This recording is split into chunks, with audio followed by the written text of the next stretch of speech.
But is there any evidence humans and dinosaurs actually lived together? And I believe there is mounting evidence. It's circumstantial, but that's about all you can do is build a case based on the preponderance of evidence. It's like a court of law. When we get into historical science, which is what we're doing with historical geology and paleontology, it's really building a case like you would in a court of law. One line of evidence would be petroglyphs, rock carvings. Pictographs are where they're actually drawn on or painted on the rock, but when it's engraved in the rock, it's a petroglyph. In Natural Bridges National Monument, there's one that looks like a dinosaur, specifically a brontosaurus. This was a recognized expert who has talked about this, and it does look like some kind of a sauropod dinosaur. It's a little faint there. Many of you have seen this. It's been well publicized. The neck, the long tail, like a cedar. And that may be some kind of a sauropod dinosaur. And so it looks like one of those sauropods. More recently, and I heard one of the explorers who went over to Cambodia down at the conference down in Portland in February talk about this.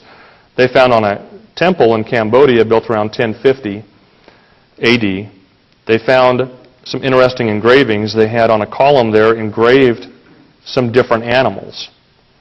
And there was one here that suspiciously looked like some kind of a dinosaur. It didn't quite fit what we know about dinosaurs, but they had other real animals there. They had deer and monkeys and birds. And then they had something that kind of looked like a stegosaur. The head wasn't right, but it could have been some kind of dinosaur we haven't found in the fossil record that they drew. But it had the bony plates on the back.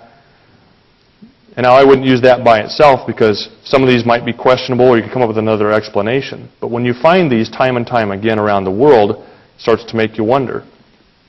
In Peru, the Ica stones, these burial stones that have these drawings on there, again, this one looks like it has a bony plate on the back, but if you look at the head, it looks like it's very similar to a triceratops. It has 3 horns on the face, which is pretty distinctive. But it doesn't look like anything alive today. We would call it, even if it doesn't match a dinosaur we know of today, we'd call it a dinosaur, based on what we see there. And there are others here, 2 dinosaurs attacking somebody, it looks like, and he's at least getting one of them. But it's interesting. This is from Peru. Then you look at Mexico. There are dinosaur figurines, all kinds of different figurines. That one, again, looks like some kind of a big sauropod, like an apatosaurus. Some of these people were a lot more artistic than me. People complain and say, it's not quite lifelike or doesn't look exactly real. If I had to make one of those out of clay, you wouldn't know what it is. So they did a lot better job than I did. But it makes you wonder. You see this time and time again, all these dragon legends, all these figurines and artifacts, something seems to be going on. Now, none of that proves conclusively. You can always make an argument against it. So if we look at this, well, what kind of evidence is there? We have rock art, petroglyphs, carvings. We have different artifacts, these Ica stones and the figurines. Dragon legends from around the world, detailed descriptions in many cases.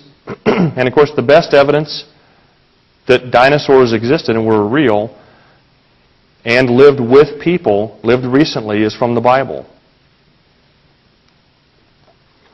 Then the objection is, well, didn't dinosaurs die out over 65 million years ago? And of course, people haven't been around nearly that long. Even evolutionists who stretch it the most wouldn't go back more than 2 or 3 million years for humans.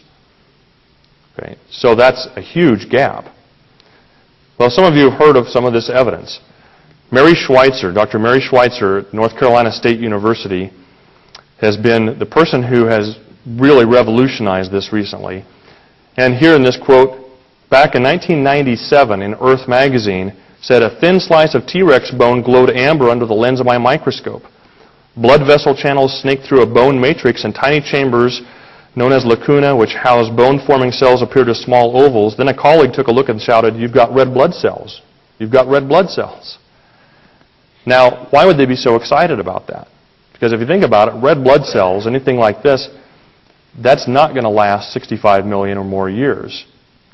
And they never even thought to look for those in bones because they never, in their wildest imagination, expected to find such a thing. And of course, they didn't want to break open their bones purposely to try to find out something that seemed ridiculous. But then they found this. Well, she was on national news, and this has been more recent, has found some other things.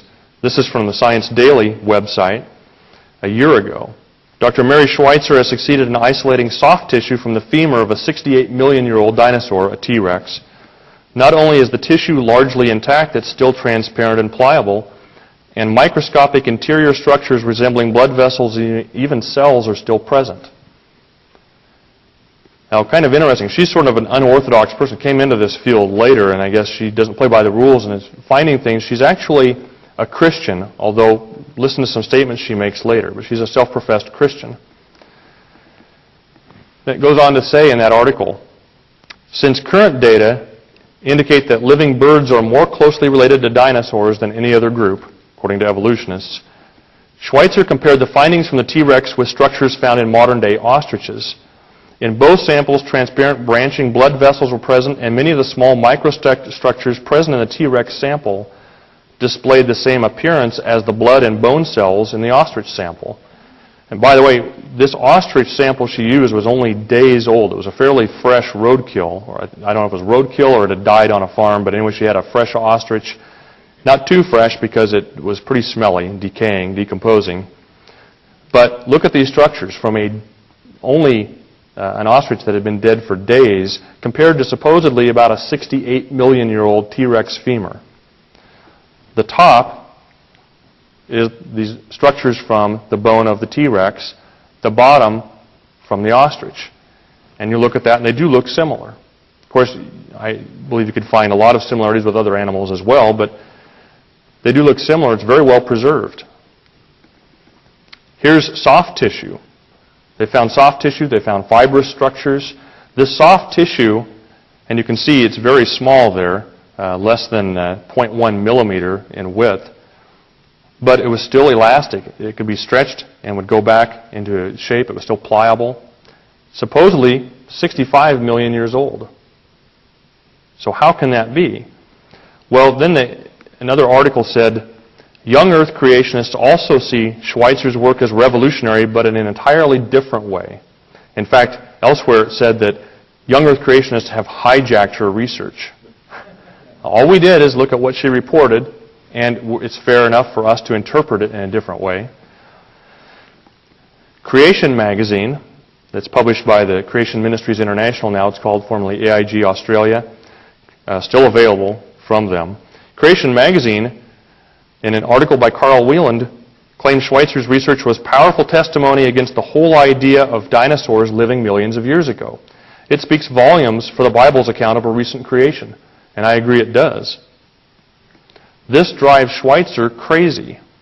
For her, science and religion represent two different ways of looking at the world.